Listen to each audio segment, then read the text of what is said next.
Selamat datang di podcast Segi 8 yang tentang kesenian. Hari ini kita bakal nemenin kalian sama beberapa menit ke depan. Dan aku bakal ditemenin sama halo, aku Yeka. Dan perkenalkan, aku Haifa. Nah Yek, pernah gak sih kamu ngerasa kalau kamu tuh takut ketemu pelajaran seni budaya gara-gara kamu tuh ngerasa kalau kamu tuh gak bakat? Jujur sering banget sih, karena kadang aku tuh kayak ke pressure gitu kan. Jadi kayak aku bingung gitu harus gimana, kadang kayak harus ngerasa sempurna gitu loh. Karena insecure ngeliat bakat seni temen sebelah. Nah, langsung aja nih kita tanya-tanya ke guru seni budaya yang ada di SMP Negeri 28 Bandung. Halo Pak Egi. Halo juga kalian. Apa kabar gini? Alhamdulillah baik. Nah, Bapak kan udah lama nih ngajar pelajaran seni budaya di Dulap. Menurut Bapak benar gak sih kalau nilai seni budaya itu bisa bagus walaupun kita tuh gak bakat ngegambar, ngelukis atau lain-lain? Oke, kalau menurut Bapak sih sebenarnya untuk masalah membuat sesuatu karya ya, jelas tidak terpatok dengan hasil. Karena kalau untuk masalah seni itu jangkauannya luas. Jadi bukan hanya melulu yang harus bagus, harus misalnya bentuk mirip manusia gitu. Jadi sebenarnya nggak ada batasan. Karena Bapak sebagai guru seni rupa yang memang mainannya perupa gitu ya, kayak lukis yang kalian sebut, terus sama menggambar, mewarnai mungkin. Sebenarnya poin dari membuat seni itu adalah ketika jiwa kalian merasa bebas membuat sesuatu itu tanpa tekanan atau takut salah gitu.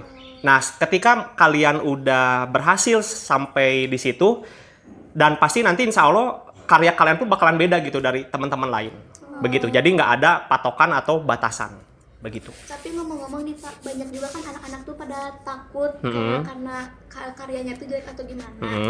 Nah, terus benar gak sih kalau misalkan nilai seni budaya itu dinilainya dari usaha yang dihasilkan oleh dia dan bukan hanya dari hasil akhir? Jelas kalau untuk masalah nilai ya, karena kan ini yang ditanya nilai ya.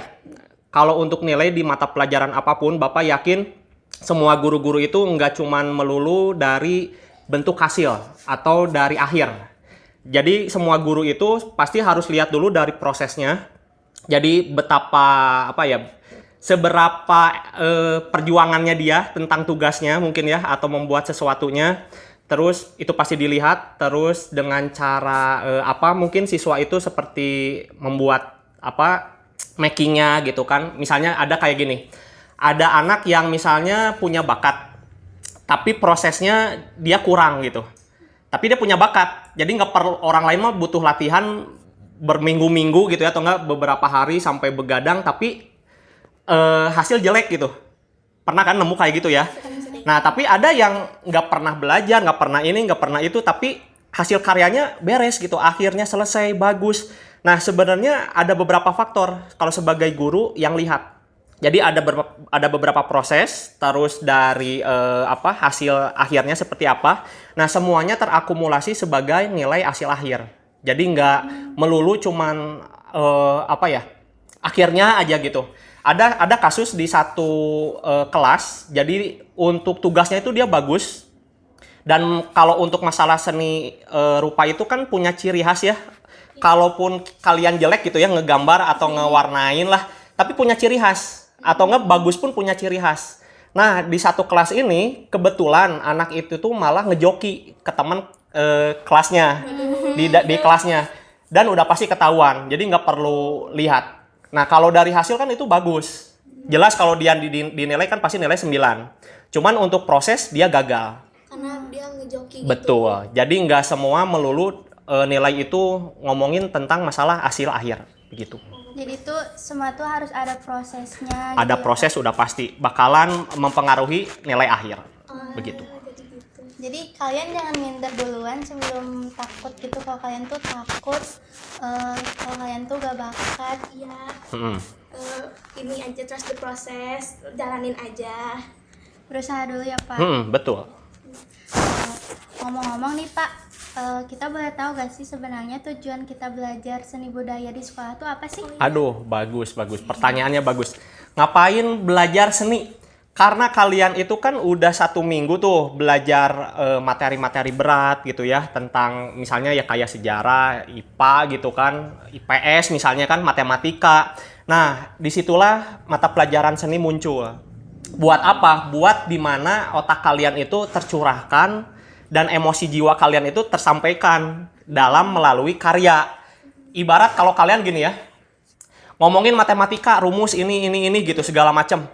Tapi kalian nggak bisa meluapkan emosinya di mana gitu. Nah, muncullah mata pelajaran seni itu. Nah, jadi kalian mau meluapkan emosinya positif, negatif, jelas pasti bakalan tersalurkan di karya yang kalian hasilkan. Begitu.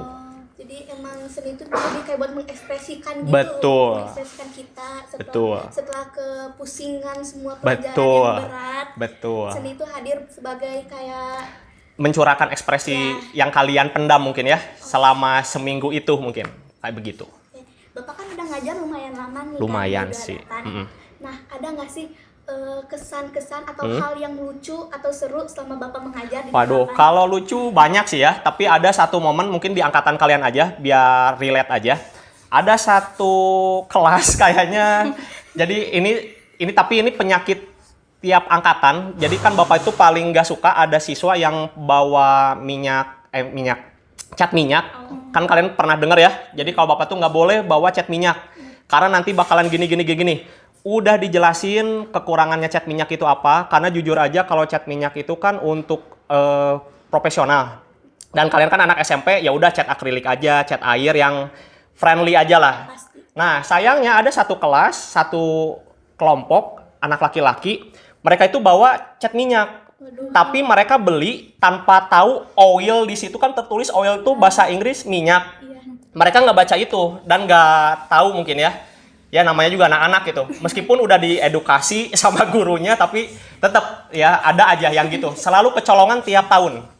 Nah, di sini pas waktu lucunya yang lain udah pada beres. Jadi cuci kan air tuh cepat keruh ya.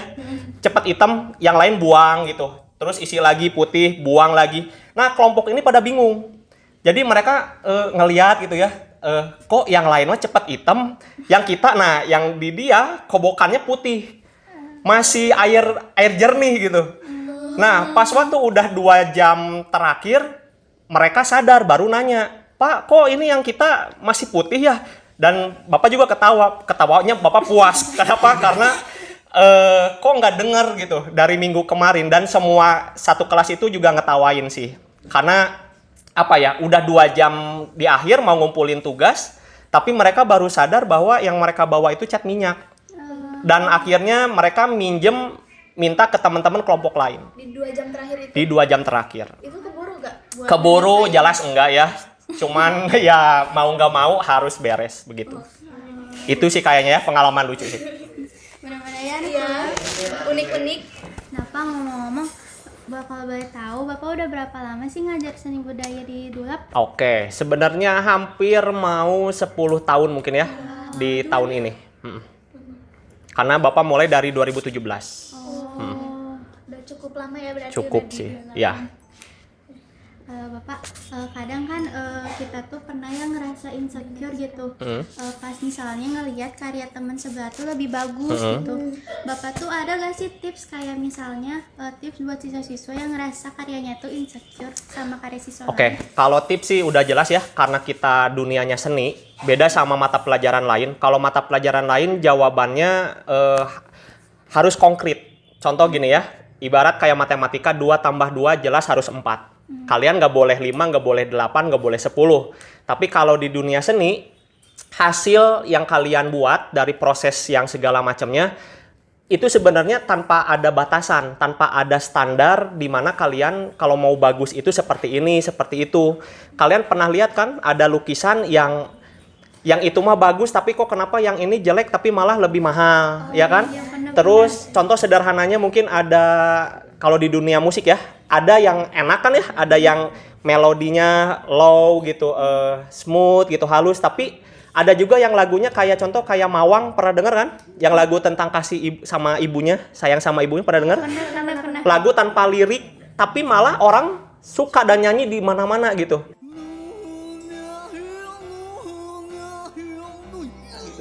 Jadi ibarat kalau masalah dunia seni tanpa ada batasan, justru yang membatasi yang membatasi itu adalah diri kita sendiri. Jadi karena kita udah dididik dari awal, mungkin dari anak kecil gitu ya.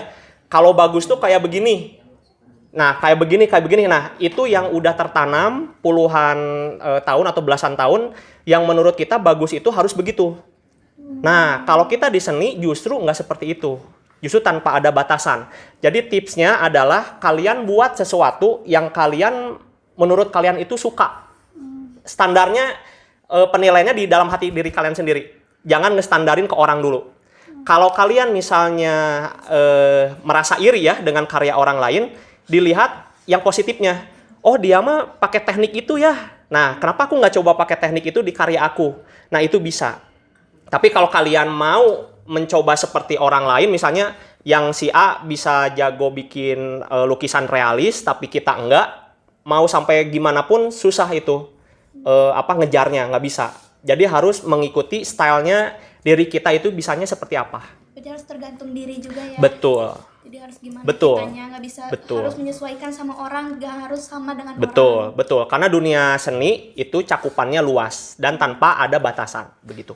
Jadi seni juga tuh nggak ada benar atau salahnya. Nggak ada sih sebenarnya. Apalagi di zaman sekarang untuk ngomongin seni itu tanpa ada aturan justru malah kan ya. Makin banyak gitu. Cuman karena kita sebagai orang Indonesia yang penuh dengan norma dan agama gitu ya, jelas harus ada batasan. Tapi kalau di luar sana tanpa ada batasan, mau bagaimanapun, mau seperti apa, bebas-bebas aja gitu.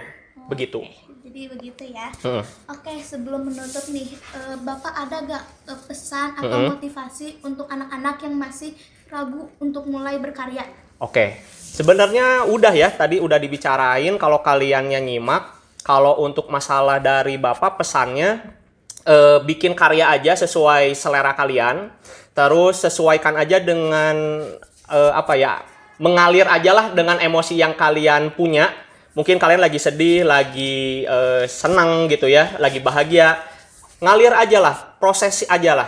Kalau untuk masalah bagus, nanti seiring berjalannya waktu, kalau kaliannya sering berproses, pasti bakalan punya hasil yang berbeda dari karya-karya yang sebelumnya. Dan pasti bakalan kalian punya hasil karya yang paling terbaik lah yang kalian pernah ciptakan, begitu. Jadi itu ya berarti yang udah kita obrolin sama Pak Egi udah cukup banyak yang udah kita obrolin. Banyak banget ya pelajaran dari Pak Egi. Oke, mungkin udah cukup banyak.